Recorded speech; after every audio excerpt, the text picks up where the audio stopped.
Welcome to the Tri-County Regional Black Chamber of Commerce Let's Talk Business podcast. Thank you so much. Jennifer, we're going to talk with Jennifer Dale with LiftFund. That's right, that's right.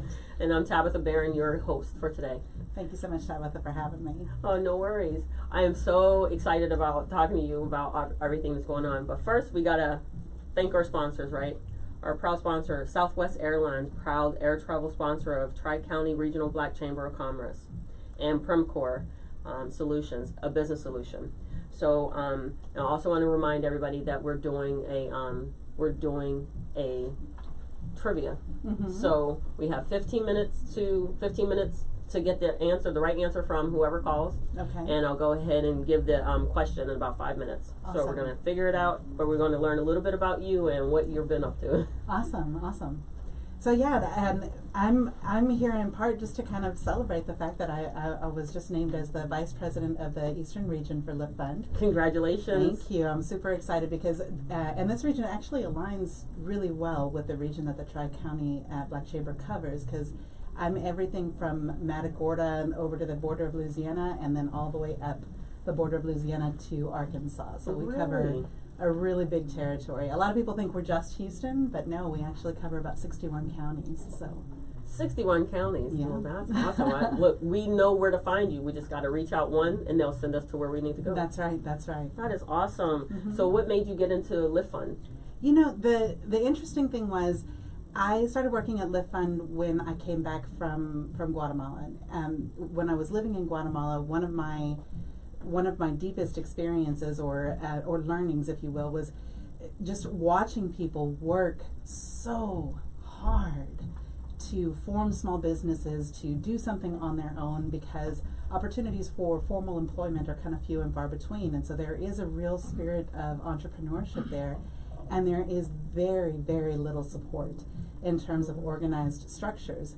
But there was a movement towards microfinance right at the time that I was leaving. And so when I came back to the States, I was thinking maybe I'll freelance for a little while, do some accounting, things like that. I had always owned my own business or run small businesses for others. And so I was really comfortable in the small business space. And I was thinking maybe I'll start my own kind of freelance accounting firm. And I went to the Small Business Development Center, and they asked me, but what's your long-term plan? And I said, well, really, I want to get into microfinance. And so they told me, well, that actually happens to be an organization here in Houston that does that kind of work. And it was really serendipitous that I was able to run into them right then. And the rest is history. I've been there for 9 years now. 9 years? 9 years. Man, I can't keep anything for like 3 years. You got 9 years. I'm excited about that. That's fun. Absolutely. So why is there a need for non-traditional lenders? So yeah, if I can maybe just preface that a little bit by telling you just in general a little bit about LiftFund. Sure. We are a nonprofit lender. Okay. So that's what makes us non-traditional, because we're not a typical for-profit institution. And in addition to that, we are what's called a community development financial institution. And community development financial institutions have been around for a while. And their purpose is really to, as it says, support the community through financial benefits, right? The purpose of LiftFund in particular, the way that we see it, is our purpose is to transform lives. We want to open doors. We want to level the financial playing field. We want to create a shared experience of success for everyone across the board. Nice. Through entrepreneurship. That's our goal. So our mission is to provide access to capital and access to education that some entrepreneurs may not have access to through traditional sources. Right. So not everyone can have an MBA. Yes. Not everyone qualifies at a traditional bank. So that was kind of a long-winded answer to your question. No, it's good, because we need to understand the history about why alternative lending is important. And I mean, I can go on for hours about that. So well, that's good. I mean, so we need it because not everybody has the access. That's to right. those other places. That's right. Historically, traditional lenders have a number of pressures, and we love our traditional lenders. I have my money in a bank. We love our banks. Yes. We love our credit unions. But they have a lot of pressures that they're operating under, and specifically banks. First of all, they're for-profit institutions, so they have a fiduciary responsibility to their shareholders to make money. That's what they're designed to do. People don't open a bank just because. They open a bank as a for-profit endeavor, right? That is their business. The second thing that they have pressure to do is to re-lend into the communities where they have a footprint, right? Okay. So after the Community and Reinvestment Act, it was made obligatory for a bank to, if you're going to have a presence in this community, you need to be supporting lending in this community. So they have that pressure as well. But then at the same time, they have the counter pressure of the FDIC, who says, we want you to loan, we want you to lend money, but we do not want you taking too much risk, because if you do, then you won't be insurable anymore. And so there's this really fine line that the banks have to walk. And we all want our money to be safe. When I put my money in the bank, I want to know that it's there, that I can access it, that I don't want them taking too much risk with that money. But it creates a really fine line for traditional lending institutions to walk, where they want to loan, they want to make money, and they also want to make sure that their investments are safe. And so they have a credit box that is relatively restricted, and I'll say that banks do as much as they can because they get paid to loan money as well, right? But there are restrictions that on things that they can't do. So one of the risks that we know is startup businesses, right, have a very high probability or a very low probability of being open after the first 3 years, right? Wow. So what we have found is that banks say, well, then we can't work with you until you've at least gotten past that 2-year mark. And most traditional banks can't do anything until you've at least gotten past that 2-year mark. At LiftFund, we've found ways to mitigate that risk so that we can lend to startup businesses. And we've actually been able to prove that our startup businesses have a probability of success that's over 70% after the first few years. And so partnering with LiftFund is actually probably a very good thing for startups, because your support, is it fair to say, would be it's more than just, here's the money, now go figure out what to do with it. Absolutely. So it's more of, okay, let's help you figure out what's the best solution and strategic plan to actually get back return on that investment, like in multiple ways, right? Yeah. So the way I would frame that is there's actually 4 things that we think that we think of that we do at LiftFund. One of them is providing access to capital. Okay. Just that will increase your probability of success as a small business owner. So I can attest to that. Just having access to some financial resources can help.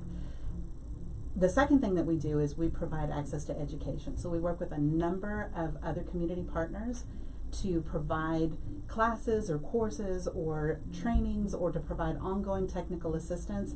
And we also refer to community partners who can do that one-on-one coaching that you're talking about as well, right? So that's the second thing. And that kind of leads into the third thing, which is kind of being an entry point into the business support ecosystem. So we want to be in contact. We do not see ourselves as a competitive organization. We want to be in contact with as many of the organizations that are supporting small businesses in the community, because what I can't do, maybe somebody else can do. I love that. And we are really about that shared experience of success through entrepreneurship. That's what it all comes back to. And then the fourth thing that I'll say, which I think is one of the ways that LiftFund is very distinct, is that because of that partnership network that we've developed and the trust that institutions that have worked with us for a number of years have in us, we also have the ability to really find creative solutions to unique problems. So when there is a specific issue that is affecting a community, we can often find a really creative blend of partners to come and address a specific issue. So I'll use, for example, in some of our communities across our footprint, the cities have said, we want to support small businesses within this community that has traditionally struggled. And so they will actually pay the interest for the borrowers who borrow from within that geography, right? So, or we have programs where they say this neighborhood is in need of additional economic support.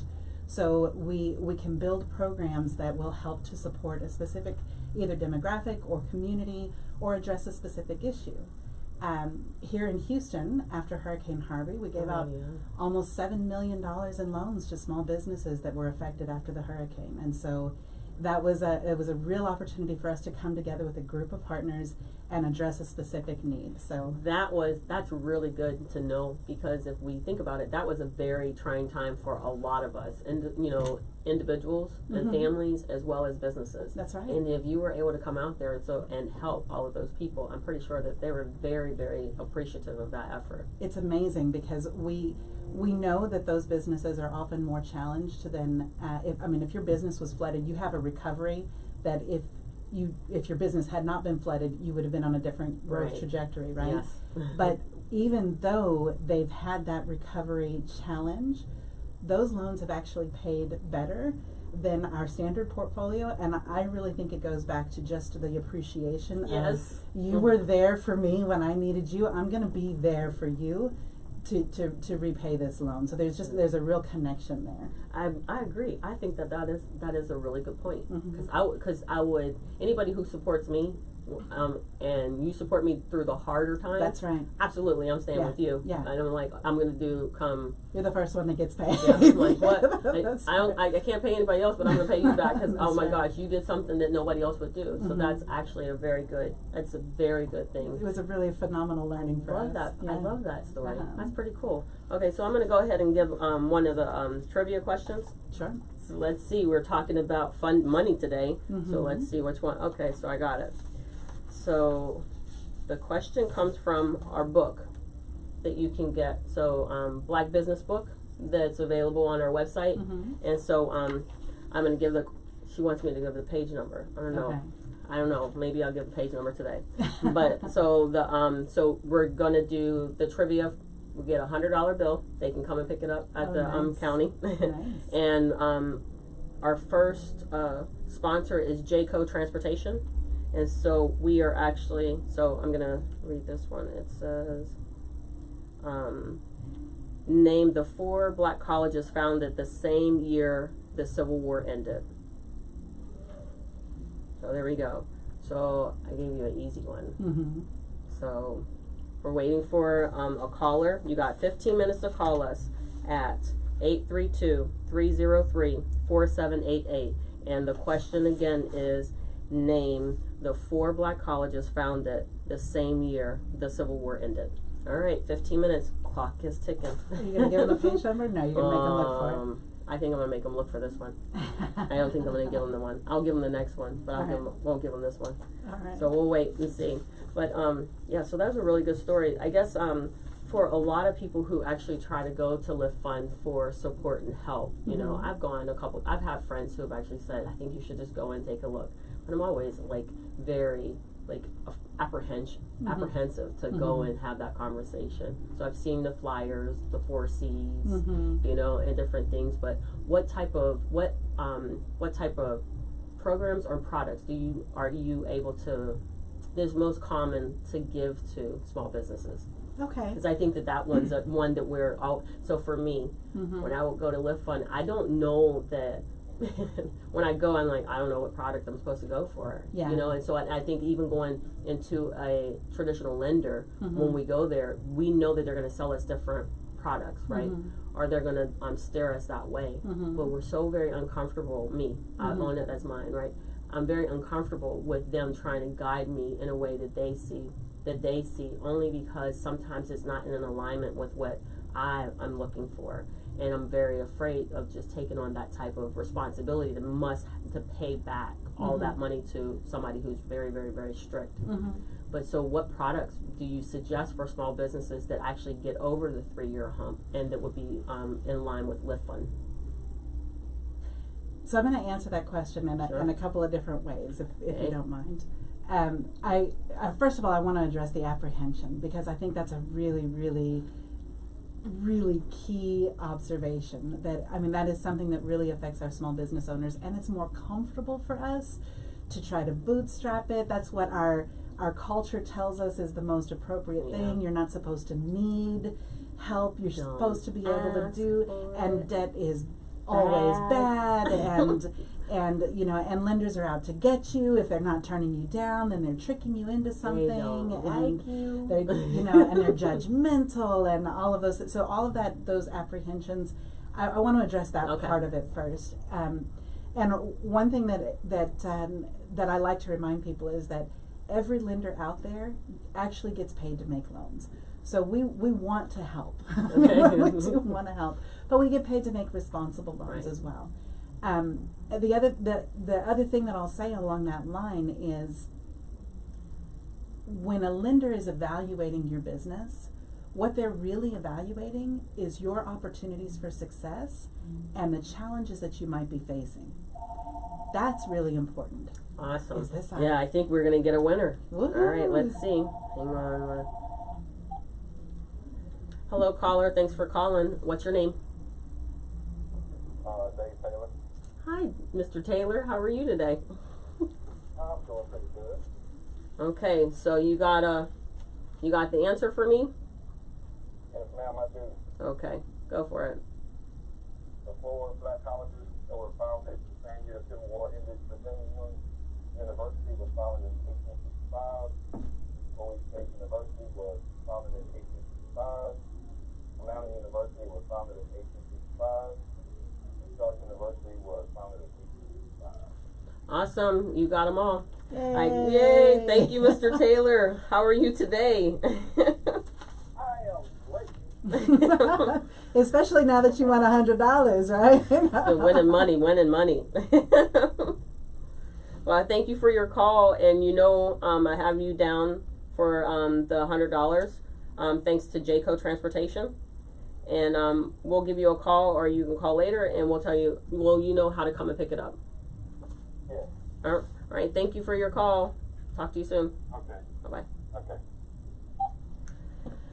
So, Mr. Taylor has been winning our money. Oh, wow. We're giving the money away to Mr. Taylor. It's okay. We're going to make it work. That's all right. That's all right. That's One what of you the- get for being on top of things. That's right. There you go. All right. So go ahead. Continue. So yeah, with regards to what a lender is doing when they're evaluating your business, or all that paperwork that you have to turn in, is they're evaluating the risks that are associated with your business, and that's an important thing to realize, because those are things that you want to know. Right. And if a lender is giving you advice on how to mitigate those risks, they are things that you should take into consideration. Now, you're the business owner, so nobody knows your business better than you do, right? Right. So it is an opinion. It's an educated opinion, but it is something that you should take into consideration, and at least do the research to see, is this something that is going to fit within my overall model, right? And it's just like anything else. You go to a mechanic. The mechanic is giving you an educated opinion about what's wrong with your car, right? Right. Those are things that not all of us know. I don't know everything. But I do know if I go to a mechanic and he offers me like blinker light fluid, Whoa, blinker light fluid. then that's not something that, it's not something that makes any sense. And so, there is a balance between your responsibility as a business owner and their kind of expert opinion in terms of the challenges that your business is facing, right? Okay. So that's one thing. With regards to the apprehension, we do this all day long. There really is. I can speak for LiftFund at least, but I would dare venture that it's broader in context than that. We are here because we want to help. Right. And whether that means helping you with a loan right now, or helping you to orient your business, or helping you by introducing you to that ecosystem of business support, or helping you by getting you in contact with a fabulous chamber, or any way that we can help, that's what we're there to do. And if we can pinpoint the specific concerns that you're facing, then we may be able to bring some resources to bear to help you to get across a hurdle that may or may not be related to financing. Okay. So I think that it's just like everything else. Go, ask, be open to the feedback, but then don't abdicate your own responsibility as well in making sure Right. that this is working for your business, right? Right. So what questions would I ask in order to get into the resources? Because I've had kind of a hands-off relationship with LiftFund over the Okay. years, Mm-hmm. but it's always been asking questions and then getting that answer and then just kind of walking away and saying, okay, so I have to go and do A, B, and C, right? But you're talking about an ecosystem that you guys are a part of and very much active in, Mhm. that I could probably be able to get Absolutely. benefit in there, Yeah. but no one's ever told me. So one of the ways that we plug people into the ecosystem is through the emails that we send out about different activities and things like that are coming Okay. up across. So if you have engaged with LiftFund and you have access to those emails, then that's one of the ways that we would connect you with that ecosystem. But also, I would say keep in touch with a business development officer. Like, really build a relationship, and this is true with your bank as well. If it's not just the institution that you should have a relationship with, keep connected with an individual there, and make sure that relationship is a functioning relationship that you can really leverage, because that's the way that works. One of the examples I can give is, when we do launch a new product, we are often asking, or when we have an opportunity to highlight a business, it's through our business development officers that we're saying, hey, who do we have in our database that fits this profile that we could possibly highlight or leverage or put in contact with this new program. That kind of thing. That's one of the entry points into that ecosystem, and it has to do with the chambers. It has to do with HCC, with the government entities. You guys are everywhere. I did notice that. I go into certain networking groups and there's LiftFund, and I'm like, okay, I am happy to see you, but very confused why I just left you. Weren't you at the other one? That's but right. yeah. Because everywhere I am, yeah, we do tend to be in a lot of places. And again, we cover 61 counties, Yes. so we're really trying to be. You guys are doing a good job, and there's a lot of people that have actually gone through LiftFund that have said wonderful things about you guys. So Good, I know that it's a good place to go, and just. Again, I need to work on my own apprehension, because being uncomfortable. At this point, I think I'm very comfortable with being uncomfortable, right? Mm-hmm. But man, I'm uncomfortable all the time. It just feels like I'm like, oh my gosh, I need to find some kind of comfortable position. It's like getting used to a bad knee or something, right? So the other way that I'll answer your question about how to deal with that apprehension is there's nothing that is more useful than the preparation. So again, going back to the 5 C's and where do I stand? What would I need to do to really evaluate where I stand in terms of credit, right? Do I know what challenges I'm facing with regards to my credit, or am I walking into this situation blind, right? With regards to capacity, what are the ratios that a lender is going to look at? How do I stand already? Let me know before the lender tells me that I qualify or I don't qualify. Let me have an understanding of what my finances look like, right? Okay. And liking this. Okay. For example, you talked about the 5 C's. Yes. So it's credit, it's the capacity to repay the debt, it's the collateral. What can I possibly pledge, or what programs can I investigate that might be available to offset a possible weakness in collateral? If it has to do with the capital injection for a startup business, or the other conditions like my ownership documentation, or have I filed my taxes and all of those kinds of things. This is the right kind of time to start my business. Right. How am I going to answer all of those questions? How am I going to at least be prepared for that interview to answer all of those questions, and tell them, I know I have a weakness here, but I feel like I can mitigate it with the strength that I have over here. Okay. All right. I like that strategy. Yeah. Because I think I go into, and I know other people too, go into it saying they're the ones that are going to say yes or no, and I have no part in that yes or no. That's right. And but I think you that, do. but I do have. So by what you just explained, you're letting me know I do have. I have a part in that yes and no. And if I ask the right questions, or if I prepare the right way, I'm more likely to actually get what I'm asking for. That's right. Okay. That's right. So for example, if I know that my credit is challenged, right, I need to be prepared to have a conversation about that. So let's say, it could be any number of scenarios, but let's say, for example, I have had really stellar credit, but about 2 years ago, I got sick, I got laid off, I fell behind on some things. and so there are some negative accounts out there on my credit. Mhm. I need to be prepared to have that conversation, not to go into detail about what my illness was or any of that kind of thing, but to be able to say, I faced a challenge, and this is what I'm doing about it. To the extent that I've been able to, I have settled, I've paid things off, because you have to do that work too, right? And although my credit is not perfect, this is a business growth opportunity, and you can see that when I have the funds available, I'm settling these accounts, I'm paying them off, I'm adjudicating them. When my income continues to grow, I will continue to do those kinds of things, and then it becomes an overall evaluation of something more than just one little statistic that I have a collection from a year and a half ago. Is that going to keep me from moving forward, because there's a broader context around it, right? Or I know, for example, my credit is challenged. That's why I'm offering collateral that is stronger than what I feel like would normally be required, because I want you to understand that I'm a safe risk. Right. For example, I have a piece of real estate, or I have a car that I know is worth more than what I'm asking for, and I'm willing to pledge that because I understand that the bank is taking a risk on me, and I want you to know that I'm a good risk. Right. So if you're prepared for those conversations, it really helps the lenders to be able to make that argument and see if there's a way that we can move past something that might be a hurdle, right? Oh, okay. I mean, look, I understand now. I think that, again, I just kept going into everything saying, oh, they're going to say no. They'll tell me, yeah. Or just going to say, they're going to make the decision for me. Mm-hmm, mm-hmm. Yeah, If it no, works out. always ownership, always, yeah.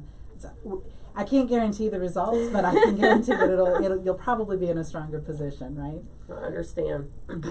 So, here, CDFI. That's right. Okay, so explain what that means. Sure.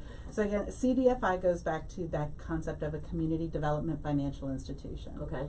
And, speaking to kind of the history or the development of CDFIs, there's always been a need for people to be creative about how they come together to support each other. As a matter of fact, the banks originally, that is the original genesis of a bank, right? You come together, you pool your money, and you say, I'm going to give it to you, this month we're going to give it to you, or next time we'll give it to that person. Yes. That is kind of the genesis of what a bank is, right? As a bank grows and develops and their criteria becomes more exacting, then it creates a need for other institutions to kind of fill that gap. One of the examples of this was, to your point, right after the end of the Civil War, in the 1880s approximately, a number of minority-owned banks or African-American-owned banks started to appear, because there was a need for them to have institutions that protected their interests, right? I think one of the first ones was the Grand Fountain of the United Order of True Reformers. I wrote it down because that's a long name. It is a very long name, and I don't know that I would have remembered that. So say it one more time so we can do the research. Sure. It's the Grand Fountain of the United Order of True Reformers, and it actually was, the genesis was kind of a fraternal organization that had a focus around providing health or death benefits.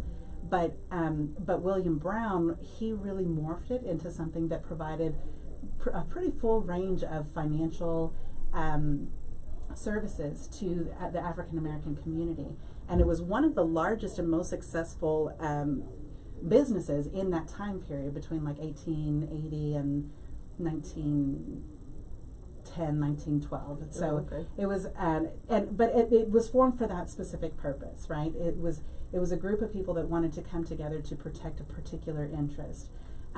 In today's context, they would be considered a non-traditional lender. After that, sometime around like the 1930s, 1940s, we started to see the appearance of the credit unions, because again, this is what the banks are doing, and that's wonderful. Banks have a real impact on our communities. They create a lot of stability for us. They create jobs. They create employment. They create opportunities. But there was a gap between what the banks were willing to do and where the community was. Right. And so again, we saw the creation of credit unions that said, and the original credit unions were really like pool your money here, and we'll loan you $10 to pay your light bill. I mean, it was Nice. that kind of an entity. And now credit unions are really, really robust in terms of the services that they can offer. And so again, that shift happened, and we saw in the 1970s, 1980s, the creation of CDCs. And so CDCs are Community Development Corporations. Thank you.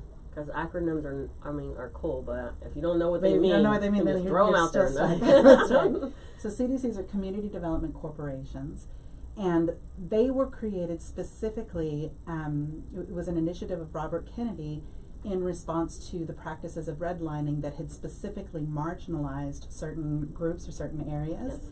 And so CDCs were kind of born out of generally sometimes activist groups that said we have a particular interest in this particular area. So whether it was housing or education or financing, CDCs were created to kind of support communities along those kinds of lines and along those initiatives, specifically to offset the effects of redlining.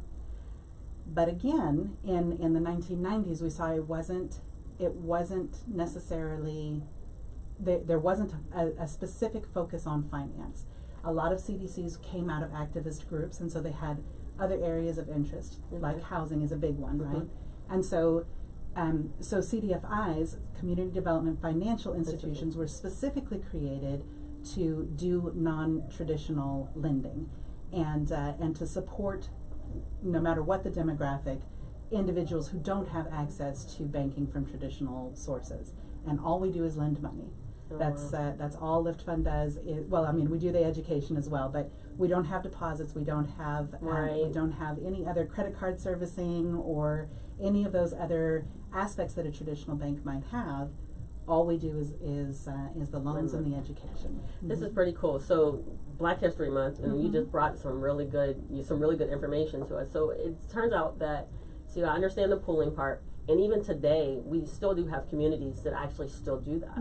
And I don't know that a lot of us even recognize that that's what's actually happening, because there are groups of people that pull their money and move it throughout their community in order to continue to help their new businesses come up or help someone get a new home. That's right. Or things like that. And so that is so years and years ago, like we'd say 1800s, they actually proved that if the community got together and did all the right things with the right people, we can actually continue to build a very good foundational structure for ourselves. That's right. And it's a very good point that in history actually showed us that it's possible. It is possible, yeah. And then today it's just, now we have to get out of our own ways in order to recreate that magic again to a point where we won't have to rely on, unfortunately, LiftFund, but we will be able to, it's good because it'll be a good partnership. That's right. For a community. And listen, the more options we have, the better. The off idea we is are. to support each other, right?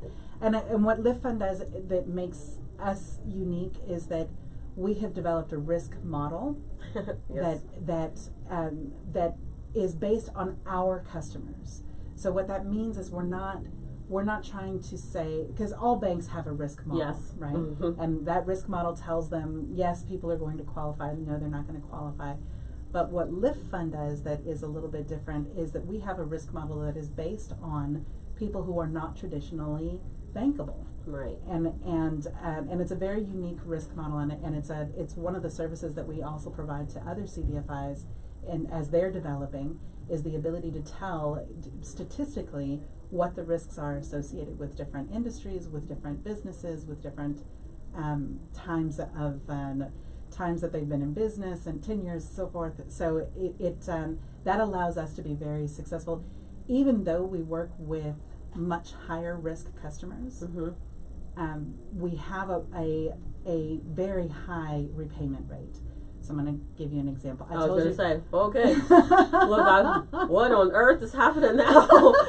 You're like, higher. Oh, no, can't do that. Okay, go ahead. So, for example, many banks have a minimum threshold of somewhere between, it varies from bank to bank, obviously, but somewhere between 650 and 680 is their minimum threshold.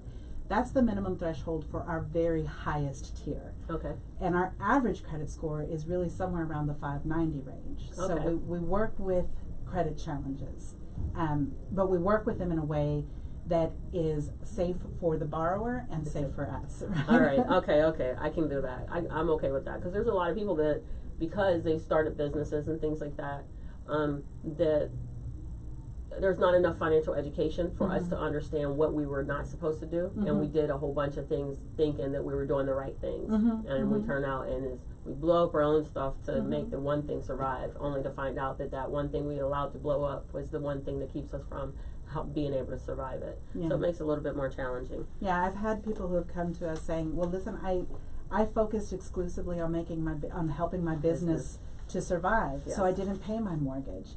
And that's a huge deal for an underwriter, you know. We didn't know. Sometimes you don't know what you don't know. You don't know what you don't know. And then when you find out, you're like, oh man, how does that work? That's just crap. It works out.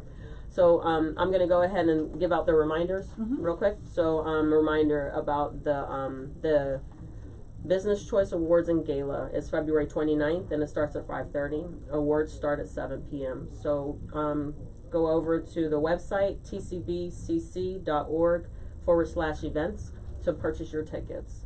We also want to remind everybody that they can purchase the book, the Black Business Book, along with a T-shirt for $25. I think that's a really good thing. And then with this book, by itself, I think it's might be $10. With the T-shirt is actually $25 by itself, but together you can get them. And then if you buy the book, you can win $100.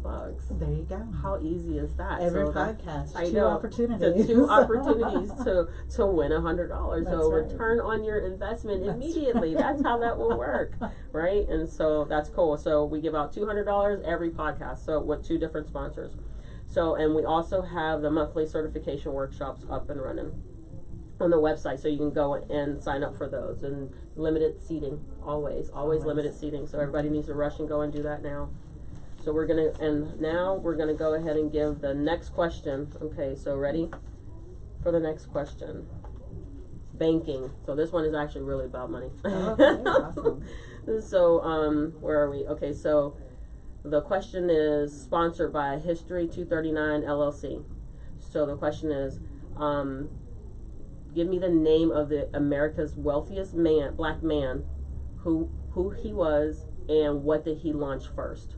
So again, I'm going to say, so who was the America's wealthiest black man, and what did he launch first? Oh, and I'm not going to give out the page number again. So make them work for it. I think the people that are reading the book, they're doing pretty good. There you go. So, and again, the phone number is 832-303-4788. You have 15 minutes to call in. Okay, so back to money. This is all. I think that's one thing is that I think our expectation of what we think our business is going to do and what really happens is something totally different. And I don't know. So before we make it to when we need money, when is the best time to go and start having the conversation with a potential lender or a partner? When would that conversation start? You always want to, first of all, in general, I'll say the sooner the better. Okay. Because even if you don't need money right now, it's good for you to know what the qualifications are. Okay. So that at any time you're prepared, right? And you can kind of keep an eye on, well, where is my debt to income ratio? Where is my capacity? Where is my credit score? I might be trending in let me stop what I'm doing and let me look at this now before the situation gets out of hand. So just for context and for general information, I would always say the sooner the better, right? But in general, the other rule of thumb is you want to look for lending when you are poised for growth. Okay. Okay. So if you're a startup company, you're all potential, right? Okay. And this is definitely from LiftFund's point of view, okay. Right? There are certain things that we'll want to make sure that we have in place. Like we do need at LiftFund, we do need a secondary source of income. We want to make sure that you have some experience in the industry. If you are going to be renting out a location, we need to make sure that you can cover that cost as well as the cost of the loan. So there are some things that we'll be looking at, but basically at that point you're all potential. Okay. And that is an opportune moment for us to look at the business. if you wait until you have depleted all of your funds, and even worse than that, if you wait till you've depleted all of your funds and then all of your credit, then you're you have now 6 months that you haven't been able to get the business up and running as much as you would have liked to, then you're in a really precarious position, and that makes it a lot more challenging for us, right? And to double down on that, if at that point in time you've already left your job or you've already left that secondary source of income, then that makes it even more challenging. So it's always a good idea, as a general rule of thumb, to come when you're poised for growth. You don't have to be in a perfect situation, but we want to know that it's about taking your business to the next level. Right. So is it fair to say that we should actually begin to build a relationship with our lending partners or who we're looking at? Absolutely. And you should always have a relationship with a banker. Remember, LiftFund is not in competition with the banks at all. We work in harmony with them really, really well, actually. And what you're going to find is that the banker can also offer you a perspective on a whole variety of services and ways that you may be able to operate your business in a way that is helping you to grow. For example, credit card servicing, or different options that they may have that as a CDFI we don't have. We only do loans. So it's always a good idea to have a relationship with someone at the bank as well as someone at a non-traditional institution. So we should probably build a relationship with both. Absolutely. I think that's good. I never thought about having a relationship with a banker. Yeah. I just figured just go in, do what you need to do, and get out. No, you want to know somebody. Why do I want to know these people? I'm not too sure I want to know them. I'm not positive. I don't know that they like me so much. Well, and I mean, find somebody that you can work with. Definitely find someone that you feel is as interested in your business as you are in working with them. Right. So, that's cool. So I need to learn that. Shop around, yeah. So there's a whole plethora of banks out here in Houston, especially, right? Right. Shop around, look for somebody who is interested in you. That's good. So how does the SBA fit into all of this? So what the SBA does, the Small Business Administration is designed also to support small businesses. But when it comes to lending, what they do is they actually encourage traditional lenders or CDFIs to lend, and then what they offer is a guarantee to the lender. So a lot of people think that the SBA does direct lending, and normally what happens is they will actually refer to their partners that do the lending, and what they do is they allow us to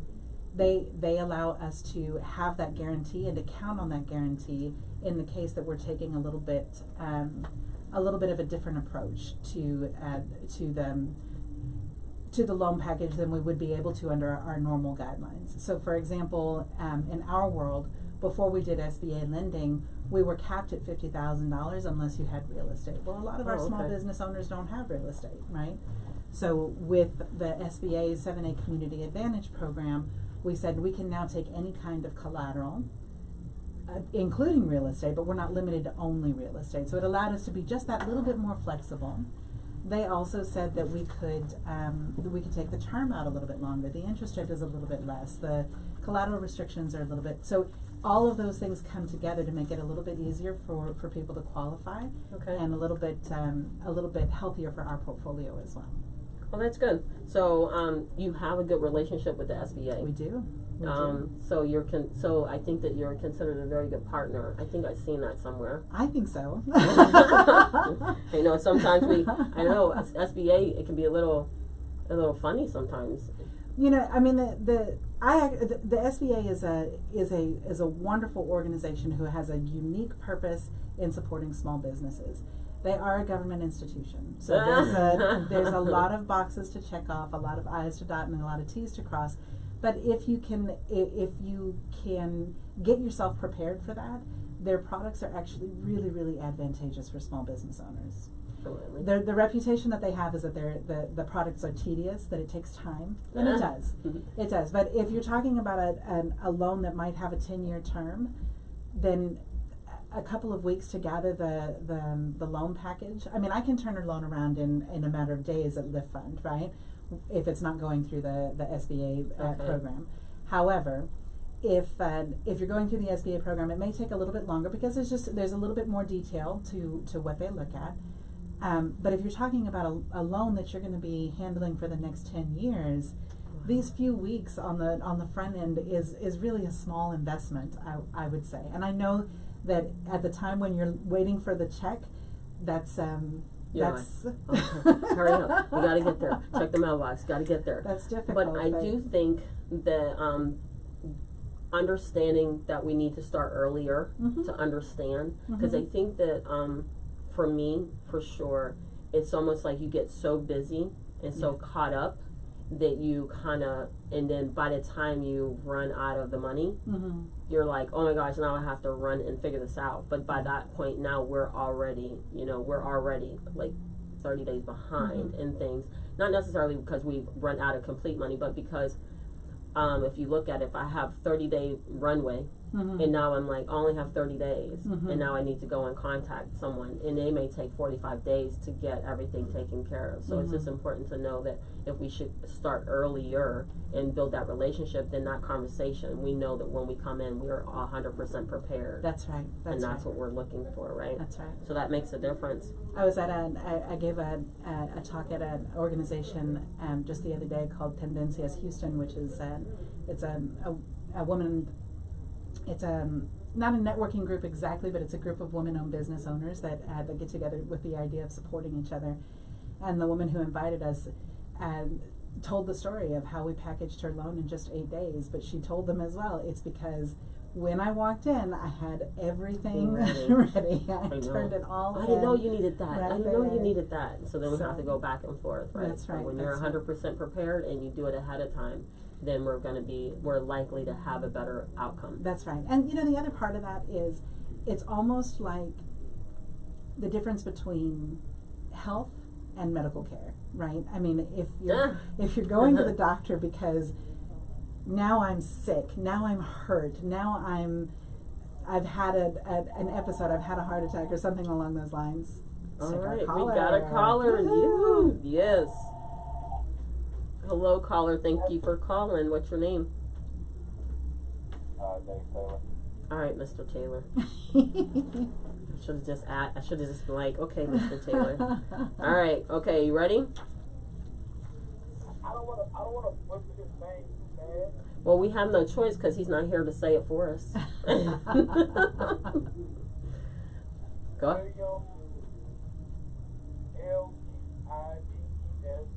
William Livedesdorf was one of America's richest, wealthiest black men. He was St. Croix.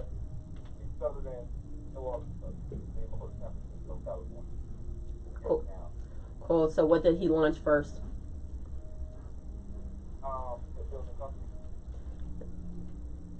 He made the first steamboat and There you go. All right, Mr. Taylor, you have won $100. So yes, I don't know his last name, so I'll butcher it for you.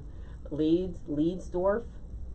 I think it's like Leedsdorf was one of America's wealthiest black men, and he opened a shipbuilding company and is considered to have launched the first steamboat in the Bay Area of California. So you are correct.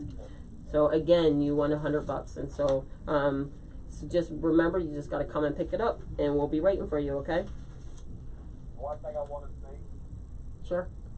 definitely, I'm reading this book, so I pretty much know what everything said in this book. The one that piqued me is I'm a Taylor, and then when I seen number 186 on a couple pages back, I'm like, you know what? You're in the right direction. That's all you're doing. Right. So that's good. So that's why we learn from our history. Our history actually lets us know where we are and what we're doing today, and what did they do back then. So you have to learn from the previous people and just tweak it a little bit for where we currently are. That's right. So I greatly appreciate you calling and letting us know that. Hey, did you have a T-shirt? Yes, I have one. Oh, so you got a T-shirt and the book. So it's awesome. It's a limited time and limited edition, right? So we got something on the back. That's cool. People keep approaching me, tapping me. No, Nice. I can't help you. And thank you for your call. Okay. Congratulations, Mr. Taylor. See, look at that. All right, Mr. Taylor, we might have to go out to dinner with Mr. Taylor. He calls us and wins some money. But we're keep giving him money. There you go. So we've had really good sponsors today. They've done some really good things for some people, for Mr. Taylor at least. That's right. We got to get some other people to give him a call. That's but right. It's good. The opportunity is there. So. Yes, it's all up to them. Okay, so what's one thing that you want to make sure that our listeners know about LiftFund that we haven't already discussed? You know, I think the number one thing that I would like for people to take away from this conversation is that LiftFund is an organization that intends to be there to support small business owners at any stage, at any level. If we're not a good fit in terms of the lending, we have resources that we can refer you to. We want to help you get farther down the path, and we believe in what we do. There was a study that was done on our impact, and it showed that for every dollar that we loan into the community, there is a 14-fold impact. So we know that what we do has an impact on our local communities, and this is the reason to continue to do what we do. I can't obviously guarantee a loan for everyone, but we really believe in the impact of the education that we offer and in the impact of the lending that we offer. And the other thing I'd ask is that there's actually a variety of different ways that people can engage with us. So if you're looking for lending, if you just want to be plugged into our educational resources, if you're interested in supporting the mission of LiftFund, that's another way that people can engage with us. So there's a variety of ways, and I would really encourage people to look at our website. It's www.liftfund.com. It has educational resources. It has resources to help you to prepare for that first interview with your business development officer. There's something on there called the Entrepreneur Index Quiz, which is a fabulous tool, non-judgmental, for letting you know where you are and what the risks are that are associated with your business. Nice. I'm gonna go take that test. Absolutely. And it also talks about how to support LiftFund in a number of other ways. So we have all kinds of initiatives for all kinds of different different demographics, different areas of our footprint, and so there's a plethora of ways to get involved with us, and we would really encourage people to do so. So that's good. I'm glad we had this conversation. So one is that my apprehension, it doesn't have to, I don't have to be apprehensive. I can actually go in and build a relationship, and that will help me understand my position. That's right. And take apart ownership of my outcome. That's right. And the other thing is understanding the 5 C's as they are, because understanding my own personal capacity, is important. That's right. And being able to pre-qualify myself prior to actually having that conversation and relationship. Know what it is, where you're strong and where you're weak, and ask what you can do to mitigate anything that you think might be a challenge. So this is good. So I've learned a lot, and then I also know that now I understand you have an ecosystem that I just need to plug into. That's right. So just go to the website and just kind of get into that, because you may not be able to help me today, or I may not be in a position to do this or want to get that loan today. But it's important to at least have some place to go and lean on for resources and things along those lines. That's right. I think that's always I think we did really good about giving that information out to everyone so that people will know. Well, thank you. I really appreciate you guys having me over today. This was a lot of fun. This is and sometimes money is very, very challenging to talk about, because when as we were growing up, it was like, don't talk about money, don't ask any people about their money, things like that. But in all actuality, I think that was a disservice done to us, because in all actuality, all of us have to do with money in some way, shape, or form. Right. That's right. And keeping secrets like that actually keep a lot of people in positions that don't allow for our own personal growth. You're absolutely right. I think that it's important to just ask questions. So it's okay to say, hey, did you get that loan from them? And what did you have to do? Because in that, that kind of eases the curve. It does. Makes it a little bit easier. Absolutely. Okay, well thank you so much for this was a lot of fun. See, it's not so bad. I was like, well, first we're just like, oh my gosh, what are we gonna do? No, we got this. Whole hour. Oh my gosh, we're not gonna make it. No, we make it. We make it work. It works out really well. So we got to thank our sponsors again, and we're gonna again let people know where to find you, how to find you, or to get in contact with LiftFund. That's right. So the website is www.liftfund.com, And you can also call our 1-800 number, which is 888-215-2373, and ask for the Houston office, or you can send an email directly to houston@liftfund.com. Nice. Oh, these are really easy. Yeah. Houston@liftfund.com. That's right. Okay, well, I can always be found at Tabitha, TABATHA.Barron, BARRON, at KYKSFIRST.com. So that is keeping your kids safe first. Well, that's the name of my company. Nice. Okay, so we're going to go ahead and thank our sponsors. So we have a proud sponsor of Southwest Airlines, proud air travel sponsor of Tri-County Regional Black Chamber of Commerce. And then we also have Permacore Solutions, Business Solutions. Remember that we do have monthly hub certification workshops that are now available. And then also remember to go and get your tickets for the gala. Are you going to go? I guess I plan on being there. You plan on being there February 29th, so we can all kind of go and see all the pretty people That's dressed right. up and taking pictures. And I meet a bunch of people, a bunch of the honorees. A lot of the people that have already gone on the journey and have won. That's right. That's right. I think it's you a guys journey. are honoring Richard Gianni from LiftFund. Is it? I'm excited about doing this, like in general. I think it's going to be a good thing. And we can also be found at what is it? I don't know why I keep running away. TCBCC.org, and that's where the Tri-County Regional Black Chamber of Commerce. And you can get membership information, fill out, and look for different groups that possibly might be able to support you. So it's a good opportunity. I really like, I'm glad that I came to visit the chamber and visit and meet Miss Leandra. So it's awesome. It's been a very awesome experience. Got to meet a lot of great people That's too. right. So it's always awesome. So people make the world go round. So That's just so right. we know. That's But other than that, thank you very much for joining us. It's my pleasure, Tyler. Let's talk business. Let's talk business. All right.